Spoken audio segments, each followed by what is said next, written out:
ৰাইজ, মই এটা বিশেষ কথাৰ কাৰণে ভিডিঅ'টো বনাইছোঁ। এটা কথাই মোৰ মন আৰু মগজুটো মাজত এটা দোলা দি আছে। কথাটো এনেকুৱা ধৰণৰ, সৰুতে মোৰ মায়ে মোক শিকাইছিল, তেওঁ আজি পৃথিৱীত নাই। 2004 চনতে মোৰ মা পৃথিৱী এৰি গুচি গৈছে।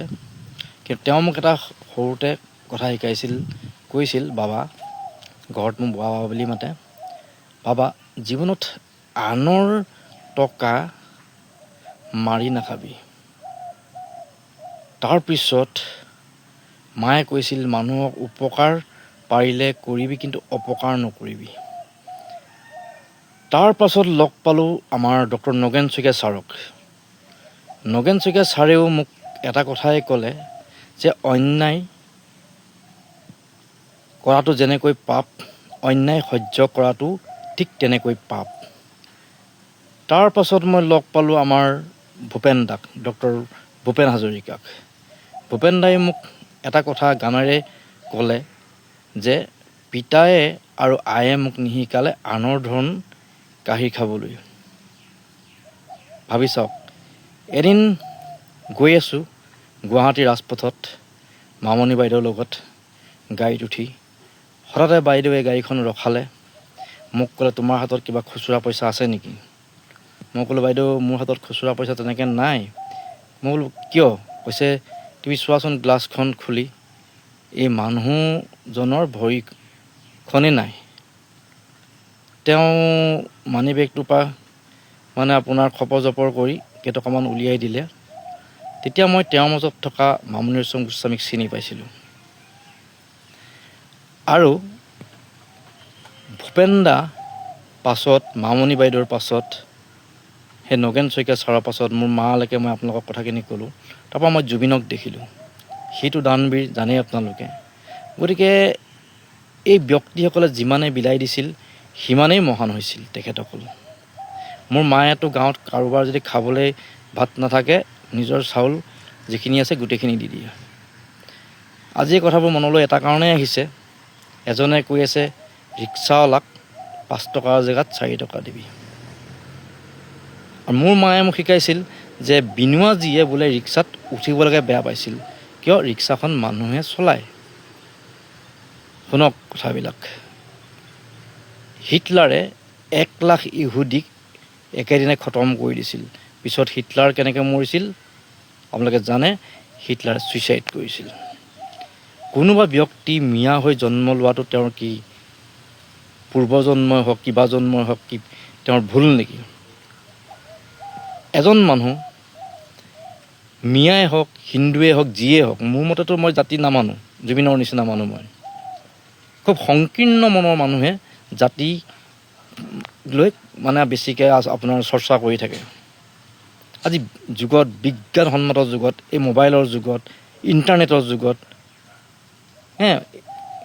নতুন প্ৰজন্মই, বিজ্ঞানৰ যুগৰ মানুহে ইমান জাতিক লৈ মাথা মাৰে বা ধৰ্মক লৈ মাথা মাৰে বুলি মই নাভাবোঁ। কাৰণ তেওঁলোক বহল মনৰ মানুহ।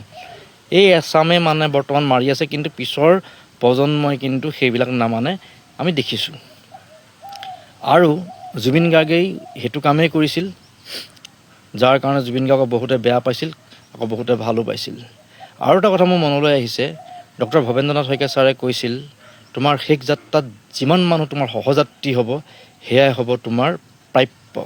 এই কথাটোকে সৰুগত কৰি মই চলোঁ। বুজি পাইছোঁ যে এইবোৰ যে জাতি ভেদ, সাম্প্ৰদায়িকতা, এইবোৰ যে বিষ বাষ্প কোনোবাই বিয়পাই দিব, তেওঁ ছিকিউৰিটি লৈ লগত তেওঁৰ লগত ছিকিউৰিটি থাকিব। কিন্তু প্ৰব্লেমটো কাৰ হ'ব? আপোনাৰ মোৰ নিচিনা সাধাৰণ সৰু মানুহৰ। কাৰণ আমিতো দুখীয়া মানুহ, আমিতো সাধাৰণ মানুহ, আমিতো ছিকিউৰিটিৰ লগত লৈ ঘূৰি নুফুৰোঁ। কাজিয়াখন লগাই দিব, কিন্তু আমাক প্ৰটেকশ্যন দিবলৈ তেওঁলোক নাহে। আৰু কিয় কয়? তেওঁৰ নিজৰ ৰাজনৈতিক স্বাৰ্থ, মুনাফাত কয়। হিন্দু বাংলাদেশীয়ে হওক, আপোনাৰ মিয়াই বাংলাদেশীয়ে হওক, সেই বাংলাদেশী তাৰ মাজত আকৌ কিহৰ আহিলে হিন্দু, মুছলমান, কিবা খ্ৰীষ্টান? এইবোৰ কথা মনলৈ আহিলে মোৰ এজন মানুহৰ কথা মনলৈ আহে।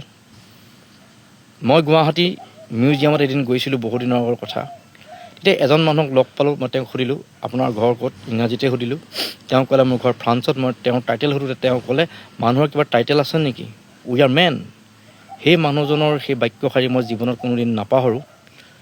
জীৱনৰ ঘাট প্ৰতিঘাত বিভিন্ন সময়ত বিভিন্ন ব্যক্তিক লগ পাইছোঁ, তেখেতলৈ মোৰ মনত পৰি গ'ল। তেখেতৰ কথাখিনি মোৰ অন্তৰ চুই গৈছিল। তেওঁৰ নাম আছিল আলেকজেণ্ডাৰ আৰু তেওঁ নিজৰ টাইটেল লিখা নাছিলে, মানে উপাধি লিখা নাছিল। তেওঁৰ মতে তেওঁ মানুহ, কিমান বহল মনৰ মানুহ ভাবকচোন আপোনালোকে। এজন ৰিক্সাৱালাৰ ৰিক্সাত মই উঠিছিলোঁ গুৱাহাটীত, আজিৰ পৰা বহু বছৰ আগৰ কথা। তেতিয়া মোৰ হাতত এনেকুৱা কোনো জীৱিকাৰ হেৰি নাছিল, মই সন্ধানত ঘূৰি ফুৰিছিলোঁ। মোৰ মা ঢুকাইছিল, গুৱাহাটী চহৰলৈ মই গৈছিলোঁ। এদিন ৰিক্সাৱালাজনে মোক, মানে যিখন ৰিক্সাত মই উঠিছিলোঁ, ৰিক্সাৱালাজনক যেতিয়া মই ৰিক্সাৰ পৰা নামিলোঁ, তেওঁক মই সুধিলোঁ যে আপোনাক মই কিমান পইচা দিব লাগিব। তেওঁ ক'লে, আপুনি বাবু যি দিয়ে সেয়াই হ'ব। এই কথাষাৰ শুনাৰ পাছত তেখেতৰ মুখমণ্ডল, তেখেতৰ ব্যৱহাৰ, আচাৰ নীতি, তেওঁৰ যি এটিটিউড দেখি মই হতভম্ব হৈ, মোৰ পকেটত কেইটকা আছিল মই পাহৰিলোঁ, কিন্তু মিছাটো নকওঁ, মোৰ পকেটত যিকেইটা আছিল মই গোটেইকেইটা দি দিলোঁ। আৰু সেইদিনা মই চিন্তা কৰিছোঁ যে পৃথিৱীত মানুহৰ ব্যৱহাৰ যে কিছুমান এনেকুৱা মানুহ থাকে যি মানুহৰ হৃদয় স্পৰ্শ কৰিব পাৰে। সেই ৰিক্সাৱালাজন কি জাতিৰ আছিল মই নাজানো। ঠিক যেনেকৈ নিতুমণিয়ে কৈ আছে, নিতুমণি শইকীয়া, ভাতৃপ্ৰতিম নিতুমণিয়ে কৈ আছে যে জুবিন গাৰ্গৰ পিছফালে যোৱা মানুহবিলাকৰ হিন্দু মুছলমান নাছিল, সেইবোৰ আছিল অকল মানুহ। গতিকে এটা কথা মনত ৰাখিব, আমি সৰু সৰু মানুহবোৰ একেলগে জীয়াই থাকিব লাগিব। আমাৰতো কোনো ছিকিউৰিটি নাই, কাজিয়াখন লগাই দিয়াত লগাই দিব, কিন্তু আৰু এটা কথা মনত ৰাখিব, বেজৰ নাকতি খৰ। এইটো বুজি পাইছে নিশ্চয়। এতিয়া আহোঁ মূল কথালৈ। মই এই ভিডিঅ'টো দিছোঁ এইটো কাৰণে, মই মানুহৰ প্ৰেমিক। মই চোৰ ডকাইত দগাবাজ জাতি মাটি ভেটিৰ নামত চিঞৰি আপোনাৰ শেষত চৰকাৰৰ পৰা, কোনোবাৰ পৰা, বৰমূৰীয়াৰ পৰা, কাৰোবাৰ পৰা দুপইচা পোৱাৰ পাছত মনে থাকে। সেই সেনেকুৱা জাতীয় নায়ক, জাতিপ্ৰেমী বহুত দেখিলোঁ। কিয় তেওঁলোকে শিখা শৰ্মাই যেতিয়া জুবিন গাৰ্গক অপমান কৰিছিল, মাত নামাতে, তেওঁ মিয়া খেদিবৰ কাৰণে উৎপাত লগাই আছে। মই কিন্তু মিয়াৰে হওক, হিন্দুৰে হওক, মুছলমানৰে হওক, খ্ৰীষ্টান, যোনেই যি জাতি, মই জাতিক লৈ কিন্তু ইমান মানে মাথা মাৰি থকা মানুহ নাই। মই ভাবোঁ যে মই মানুহ এটাই বুজি পাওঁ, চোৰ ডকাইত দাগাবাজ, এইবোৰকে বুজি পাওঁ। সেইবোৰতো কোনো জাতি নাই ন। গতিকে ৰাইজ অলপ নিজৰ বিবেকটোক খটাব। জুবিন গাৰ্গক মিয়াই হত্যা কৰিছে অসমীয়াই। ই মোৰ ব্ৰেইনত খেলাই থকা প্ৰতিটো মুহূৰ্তৰ এক চিন্তা। তাৰমানে অসমীয়াৰ আটাইতকৈ ডাঙৰ শত্ৰু হ'ল আজিৰ দিনত, এয়া প্ৰুফ হৈ গ'ল। তাৰ মাজতে আমি কিছুমানে চিন্তা কৰি চলিব লাগিব। মই পজিটিভ মানুহখিনিৰ কাৰণে ভিডিঅ'টো কৰিছোঁ। জন্ম চৰ্ত অনুসৰি মানুহেই হয়, মানুহৰ কোনো জাতি নাই, কিন্তু আছে যদি মতা আৰু মাইকী আছে বুলি মই ভাবোঁ। ইমানকে ক'লোঁ। মোৰ ভিডিঅ'টো কাৰোবাৰ ভাল লাগিব পাৰে, কাৰোবাৰ বেয়া লাগিব পাৰে, মই নাজানো, কিন্তু মই এটাই বুজি পাওঁ, সি হিন্দু হওক, সি মুছলমান হওক, যিয়ে হওক, সি যদি বজ্জাতেই হয়, গাদ্দাৰেই হয়, কিন্তু যদি ভাল হয়, সি সকলোতে ভাল বেয়া চবতে আছে। বিচাৰ আপোনালোকলৈ এৰিলোঁ।